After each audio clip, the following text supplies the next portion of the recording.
Nasunog ang bahagi ng barangay Sapote 1 sa Bacoor, Cavite bago mag-alas 5 ng umaga kanina. Para sa detalye, may unang balita si James Agustin. James!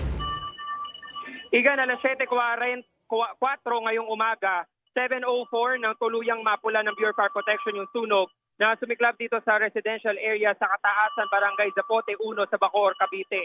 Nagsimula pong sunog bago mag-alas 5 ng umaga kanina. Mabilis itong kumalat sa magkakadikit na bahay kaya itinasa ikatlong alarma. Nasa 13 fire truck ng BFP ang rumisponde, bukod pa sa mga fire volunteer group.